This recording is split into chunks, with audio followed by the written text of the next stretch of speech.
Good evening and welcome to Reality Check, the Friday edition. I'm Vishnu Shom. We're focusing on Pakistan this evening. Cash-strapped Pakistan's currency is now depreciated to its lowest against the US dollar in interbank and open market and is closed at 262.6 rupees. At one stage, the currency depreciated to 265 rupees against the dollar in the open market and 266 rupees in the interbank before making a slight recovery by the end of the day. Pakistan is in the midst of its worst ever economic crisis and the impact is being felt by millions. We'll be looking at the situation in the country, but first, let's bring you an explainer on what exactly the problem in Pakistan is. What is the Pakistan crisis? Well, I'll tell you what the impact is. Long serpentine queues for food and fuel. That's happening right now. 6 million in Pakistan face acute food insecurity, says the World Bank. Supply shortages are causing food and fuel crises. Shortages are because of a lack of foreign exchange reserves for import payments. And the foreign exchange reserves of Pakistan now are barely enough for 3 weeks of imports. The foreign exchange reserves are down over 70% in a year. Retail inflation above 25% is the highest since 1970, and there is a fear of Pakistan defaulting on debt servicing like Sri Lanka, which would make the crisis even worse than what it is. I mean, it doesn't get worse than that if they were to default. There's an energy shortage nationwide. Power outages were announced earlier in the week. So, what caused the Pakistan crisis? Experts say it's a crisis which is a result of years of economic mismanagement. Foreign exchange reserves presently not enough to pay for import needs. Those foreign exchange reserves are down over 70%. No payments and thousands of shipping containers with imports are presently stuck. And then bad news was in 2022 when floods clearly pushed the economy over the edge. These floods disrupted Pakistan's food supplies and caused immense shortages. So is an IMF bailout, a bailout by the International Monetary Fund, the only hope for Pakistan? Well, Pakistan has sought a $6 billion bailout package. They've sought $1.1 billion as an IMF installment to avoid default, because that is the pressing crisis. This IMF bailout, the talks over it have been stalled for months. Experts say a bailout is the only solution to fight the crisis, but the International Monetary Fund has set fairly tough conditions for the bailout, as a result of which, for example, and as a first step, a prelude perhaps to this IMF bailout, the government has lifted control on exchange rates to meet the IMF's conditions. Well, joining us now, Sharad Sabharwal, the former Indian envoy to Pakistan. We're joined by Khurram Hussain, the business and economy journalist at The Dawn, and we're joined by Michael Kugelman, the South Asia Institute director at the Wilson Center. Let me come across to you first, Khurram Hussain. What is the immediate situation? Because we understand that forex reserves are just about enough to meet imports for the next 2 to 3 weeks. What is the immediate plan as Pakistan stares at that prospect of not being able to pay for imports? Vishnu, the immediate plan is to restart the IMF program, but the government seems to be having some amount of difficulty in meeting the very tough conditions that have to be met before the program can resume. So one of those conditions has finally been met as of yesterday, which was to remove the cap on the exchange rate and allow the rupee to be traded at the market rate. Mm-hmm. And since Thursday till now, the situation has been developing and evolving basically hour by hour over here, as we business journalists and people in business, industry, banking, everywhere, have been following the interbank and the open market exchange rate very carefully. We've seen quite possibly the single most powerful devaluation of the Pakistani rupee ever undertaken in the past 48 hours. And by the end of trading today, it was expected that the market would have succeeded in finding a value at which... Khurram, you've lost your line. We'll come back to you in half a second. Let me just go across to Ambassador Sabharwal. Ambassador, is there an opportunity over here for some sort of peace through, India and Pakistan perhaps resuming trade at a more substantial level Pakistan is in economic distress, unable to pay for their imports. Is there a prospect over here for us? Well, Vishnu, we must understand that the economic problems of Pakistan at the moment are the wages of economic excesses committed over the years. Excesses internally in terms of managing the economy, not addressing the structural problems, low revenue collection, high expenditure, concessions given to various elite groups, etc., including armies, economic empire, etc., etc. But an important factor, and I have emphasized it time and again, responsible for Pakistan's economic woes is their adversarial attitude towards a much bigger and better endowed India. Now that imposes burdens on India's economy, but much heavier burdens on Pakistan's smaller economy, which is 1/10 the size of Indian economy. So a sensible approach, as you rightly said, would be to build a better relationship with India. And, take care of that problem at least. Defense budgets are burgeoning, all the time, growing all the time. Pakistan has talked time and again in the last few years of a shift from geo-strategy to geoeconomics. But geoeconomics make no sense without trade and transit ties with India. Right. It's quite evident. And that's the option which Pakistan has not followed in the recent past. They suspended trade after our move to withdraw the special status of Jammu and Kashmir. That was a sort of self-goal because that measure hits the Pakistani economy much more than it hits the Indian economy. And since then, because of the fractious politics of Pakistan, they have not found it possible to resume trade. Sure. You recall that during the devastating floods last year, there were acute shortages of vegetables, and it made sense to import them from India. Import and export of vegetables was quite a common thing in the past between the two countries, depending upon where the shortage was. But they were unable to do so. Now, would they be able to do so after Pakistan's political problems are sorted out, the election is over, etc.? We'll have to see. But for the moment, all this is adding to Pakistan's economic problems. Sure. Khurram, we've got the line back with you. Two questions specifically. The power outages, I think that's most stark. It affects the largest number of people. And the fact that you actually have supplies available in your ports, but you just are unable to pay for it. So those imports are actually stuck. Could you reflect on these 2 points? The power outage that we just saw earlier in the week seems to have been more technical in nature. I don't think it was as connected to the balance of payments problems obtaining within the country. But the cargoes and consignments stuck at the port, that is clearly a balance of payments problem. Banks were being told that the banks were being dictated a certain exchange rate by the government. Of course, this dictation was not coming in writing. These were verbal directives. But banks were reluctant to basically execute trades or retire LCs at the price that they were being told that they should, given the scarcity of foreign exchange in their own coffers. So as a result, trade was grinding to a halt slowly. Where only few consignments were being cleared.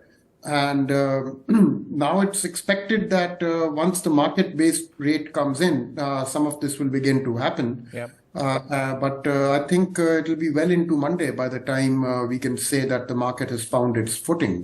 That has to happen first, right, before normality can return in the rest of the economy in any sense.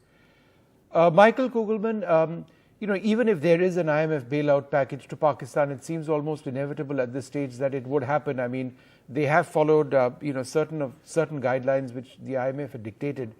Unless there are more profound structural changes in the Pakistani economy where a lot of this funding actually gets, the fact that it's directed very often at the elite or the army institution and their own separate economy within the economy, would there really be a difference in the lives of the people who need these funds the most? Well, unfortunately, no. And I think you've hit on a key point that with all this talk, this much needed talk about a potential default in Pakistan, it masks the fact that even if Pakistan avoids a default, and indeed there's a good chance it will avoid that, you're still going to have major problems at play with the economy. And we've seen this vicious cycle over the years that every few years Pakistan seems to experience some type of major crisis. And it's all because of the same problems that reflect poor policy over many years, from an inability or unwillingness to generate more government revenue because of poor taxation policies, or because of over-reliance on the same type of exports, i.e. textiles that are increasingly unable to compete with others from other countries. And so the same problems, and then there's the broader elite capture issue as well. None of that's going to go away if Pakistan avoids a default. I mean, not to state the obvious. So indeed, this will continue to be a major, the economic issue is going to continue to be a challenge for whatever government may be in power at any time in Pakistan. And indeed, we've seen over the years a constant Band-Aid approach, essentially, to get bailout assistance, to get the IMF to come in and provide the assistance that Pakistan needs. Pakistan does what the IMF asks it to until it decides it doesn't need to do that anymore. The same problems come about. It's just a very unfortunate cycle that's continued to play out over many years. Ambassador Sabharwal, we've seen the crisis in Sri Lanka a couple of months back, a terrible crisis. I mean, they defaulted completely. And now we've got the prospect of Pakistan headed in that direction. As a diplomat, you would have been somebody who's favored the development and growth of regional economies, the entire spirit of SAARC. That's perhaps no longer what it once was. But in terms of regional impact, do you foresee anything? Well, first and foremost, the last thing that we would want to see is instability in our neighborhood, whether it's in Sri Lanka or Pakistan or anywhere else. But there is very little that India can do to obviate that situation. That's something that Pakistan has to do, as we were discussing earlier. And now that has not happened. There is a delegation of IMF, I believe, which is likely to come on the 31st of January now. That announcement has been made. Now, if the extended fund facility is restored, then funding may come from other partners of Pakistan. They've been trying to get some funding from Saudi Arabia, the UAE, China. And I think all of them are advising Pakistan to first fix things with the IMF. So that's the first thing that they are trying to do. But even if a sovereign default is avoided, it will be a hand-to-mouth existence for Pakistan. And Pakistan will continue to go back to economic crisis very often from time to time until it changes its internal and external orientation. Internal orientation, as I said, in terms of its economic policies and addressing the structural problems of the economy internally. And external orientation towards India, which imposes a very unbearable burdens on the Pakistani economy. And the gap between the economies of the two countries is growing. Sure. Khurram, as far as the floods last year were concerned, would you say that as far as the economy is concerned, that was the tipping point? No, I wouldn't call the floods the tipping point. It's hard to identify what the single tipping point may have been. The floods certainly aggravated what was already a very bad situation. Vishnu, Pakistan had been trying to resume the IMF program that it signed in July of 2019 and which was then suspended temporarily in March of 2020 with the onset of COVID and when the COVID lockdowns began. So the IMF suspended IMF programs around the world in that month. And Pakistan was one of them. Now, somewhere around November of 2020, the government of that time, the Imran Khan government, had begun negotiations to resume that program. Those negotiations were concluded around March of 2021. But then the government changed its mind and decided they want to renegotiate the terms and the agreement and whatnot. They changed finance ministers and brought in a new guy. So we've had this sort of stop-go pattern that began in March 2021. Another stop-go event happened in February of 2022 when they got renewed accession to the program. And once again, the government changed its mind and reneged on the commitments. And then we had a third accession to the program in August 2022. And once again, they changed the finance minister, and the new guy comes in saying we want to renegotiate. So now we're looking at possibly the fourth accession to the same program, fourth attempt to try and restart it. This stop-go pattern, in my opinion, lies at the heart of why the difficulties have grown so much. If you look at the scale of the adjustment that was required back in March 2021, it wasn't as large as what is going to be required now. Because if you put these decisions off, they get more difficult down the road rather than getting easier. And that's what has happened. Sure. That, in my view, is the crux of the matter. Now, along this, there are several tipping points. One is the arrival of the new government, the vote of no confidence. The other is the floods. And then there are sort of more minor tipping points embedded within these. But the larger timeline is actually just described best by this stop-and-go approach to trying to restart the same IMF program. Yeah. Michael, Pakistan has decided to lift controls on the exchange rate, partly to meet an IMF condition.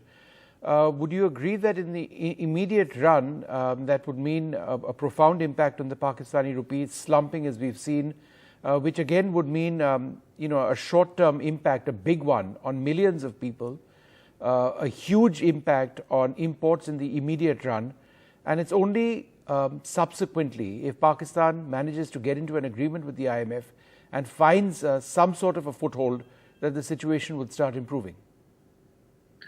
Right, that's correct. And indeed, it seems that the government is now trying to do what it needs to do to get the IMF to come back and release those funds that Pakistan is so keen to get. And indeed, it's obviously politically risky for a government that is already struggling in terms of its own levels of popularity, that the more it does to meet these expectations of what the IMF wants, including removing a lot of subsidies and all of that, that could certainly increase the hardships for the Pakistani people. So the government's in a tough spot, but clearly it seems at this point the right thing to do is to do what needs to be done to meet those requirements, even if that it necessitates more austerity measures that bring significant levels of stress for common Pakistanis. It's just a very difficult time for the country on the whole across the board, and I don't think that's necessarily going to change anytime soon. All right. Well, gentlemen, thank you very much for joining us, and let's see what happens over the next 1 week or so, because the interim period is a critical period. Thank you very much indeed. We'll bring you more details in this report on the situation in Pakistan presently.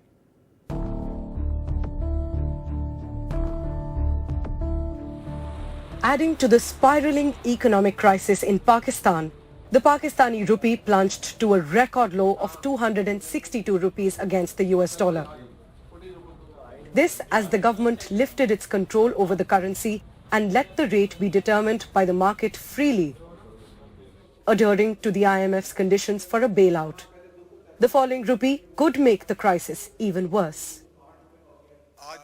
रुपए को इन्होंने market में free float कर दिया, जिसके असरात आप देख रहे हैं कि यूएस डॉलर कंटिन्यू बढ़ना शुरू हो गया और 250 रुपए से भी ज्यादा तजाविज़ करी है. Pakistan is grappling with an inflation rate of over 25%, which is the highest since the 1970s. A supply shortage pushed prices up and forced people to stand in long serpentine queues for everyday essentials. The World Bank says that 6 million Pakistanis are facing an acute food insecurity. Shortages in the country are deepening as the government does not have enough dollars to pay for fuel or food. Earlier this week, the shortage of energy supply caused hours of blackouts across the country of over 23 crore people. Pakistan earns less dollars than it needs, than it is spending. So this has created a situation with a dollar crunch, not enough dollars to pay for the imports. Pakistan's forex reserves have fallen to under $4 billion, which are barely enough for 3 weeks' worth of imports. The reserves are down by over 70% in a year. But the crisis isn't sudden. It's a result of a domino effect of years of economic mismanagement.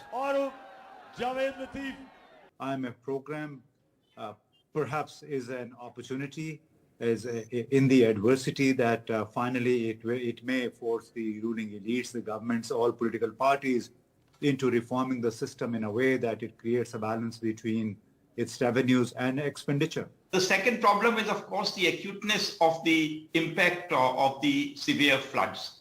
And for that, Pakistan actually had gone to international donors, and they had a conference, and they mentioned how much money they need. Food, fuel and forex shortages in India's neighbor Pakistan look very similar to the economic crisis seen in India's other neighbor Sri Lanka. Experts say that it's too soon to compare the two, but the fear now is whether Pakistan will go the Sri Lanka way and default on its debt servicing. Pakistan is seeking a crucial installment of $1.1 billion from the IMF to avoid a default. The bailout, which has been stalled for months now, seems to be the country's only hope. Priyanshi Sharma for NDTV.